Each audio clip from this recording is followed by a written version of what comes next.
Welcome to Democracy Now!, democracynow.org, The Quarantine Report. I'm Amy Goodman.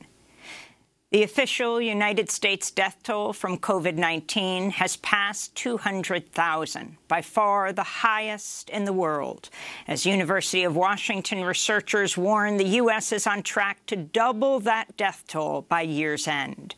In the past 24 hours alone, the U.S. reported nearly 1,000 new deaths and over 37,000 new cases, with Minnesota, Montana, Utah, Wisconsin, and Wyoming reporting record levels of infections over the past week.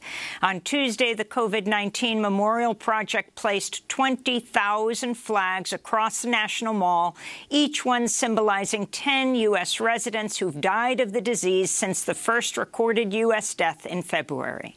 House Speaker Nancy Pelosi spoke at a memorial for the dead. This was preventable.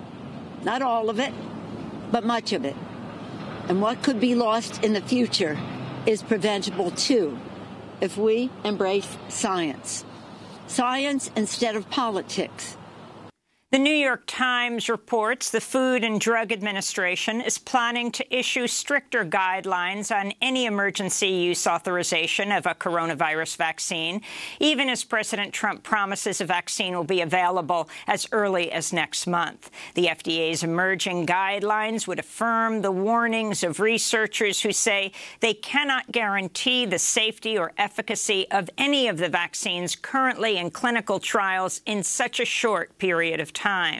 The Washington Post reports Pentagon officials spent most of a $1 billion coronavirus relief fund on jet engine parts, spy satellites, drones, body armor, and dress uniforms for troops. The money was allocated by Congress under the CARES Act and was meant to combat the pandemic. This comes as hospitals around the United States continue to report serious shortages of N95 masks and other medical supplies. Meanwhile, President Trump continues to hold campaign rallies with his supporters packed shoulder to shoulder with few wearing masks. On Monday, as the death toll approached 200,000 with nearly 7 million U.S. infections, Trump told a crowd in Ohio COVID-19 only impacts elderly people with heart problems and other problems. But it affects virtually nobody. It's an amazing thing. By the way, open your schools. Everybody open your schools. At least 6 teachers have died since the start of fall classes alone, with the independent COVID monitor group recording more than 21,000 coronavirus cases linked to U.S. schools this school year.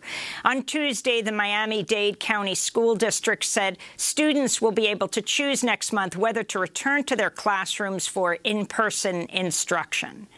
Here in New York, the United Nations General Assembly got underway Tuesday with world leaders and most UN ambassadors participating remotely due to the pandemic. UN Secretary General Antonio Guterres warned against a new Cold War between the U.S. and China.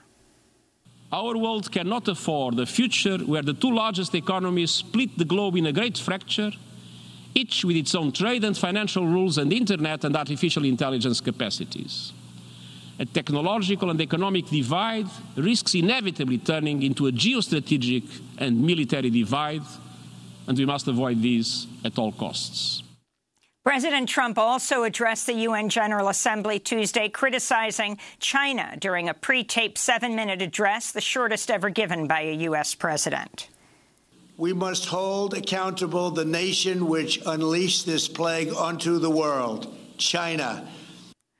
Chinese President Xi Jinping of China also spoke and vowed to make China carbon neutral by 2060, with carbon emissions peaking within 10 years. Xi called on nations to, quote, achieve a green recovery of the world economy in the post-COVID era.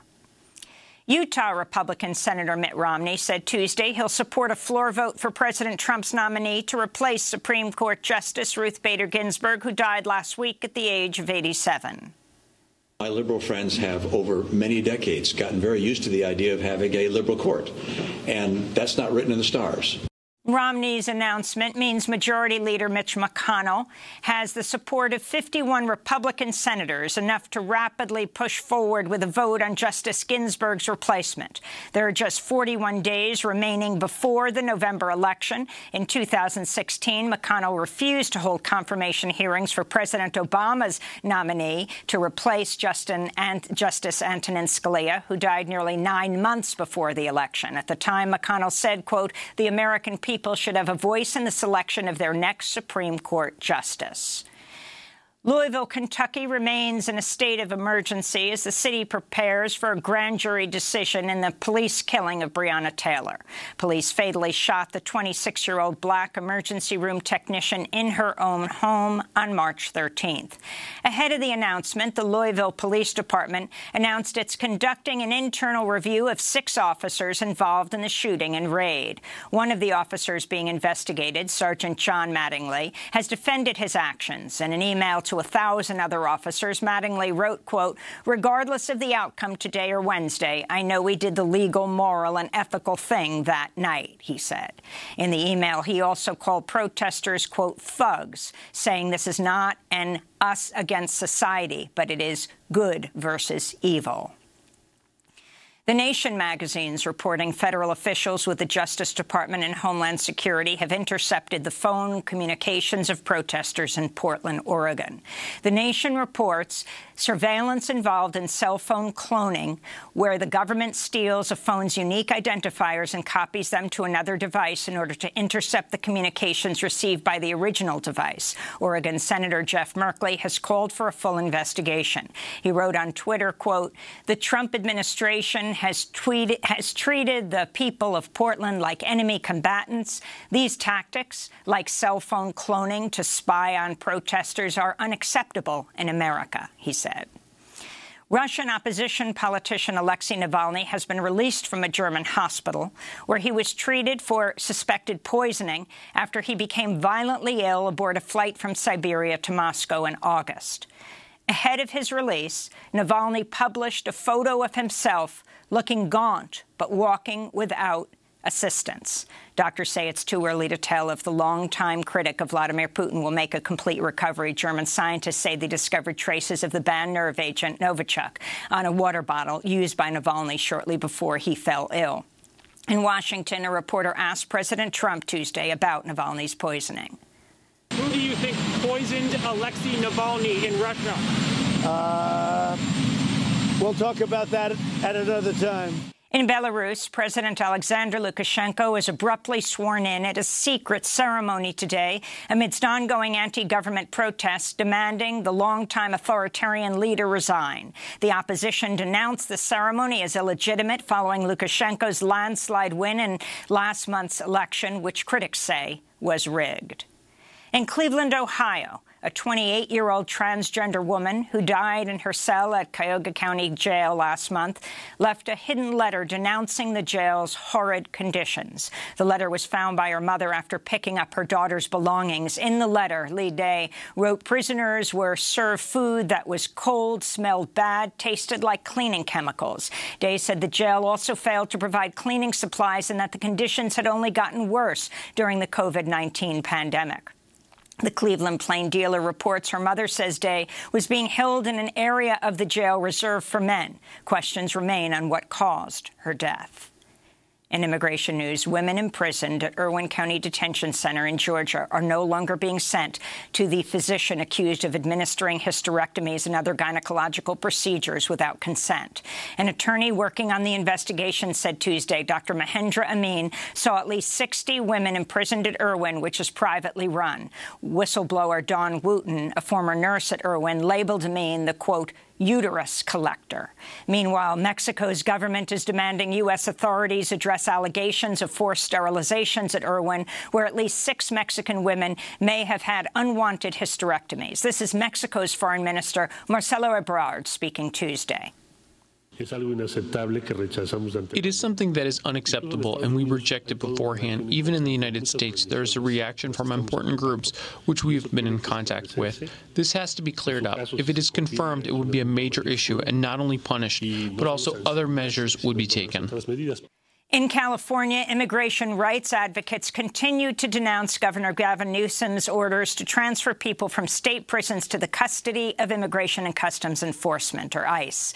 This comes as The Guardian reports 41-year-old Cal Saley, who fought wildfires as an incarcerated firefighter in 2018 and 19, was transferred to ICE custody last month, the day of his prison release. After 22 years behind bars for a robbery he committed as a teen, Saley was sent to an immigration prison in Louisiana and is now facing deportation to Laos, the country his family fled when he was just 2 years old.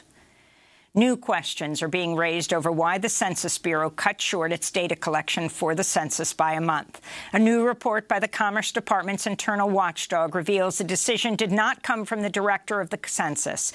In a report, the watchdog stated, quote, "The schedule change was not the Bureau's decision. Senior officials at the Bureau, including the director, did not know who ultimately made the decision to accelerate the census schedule."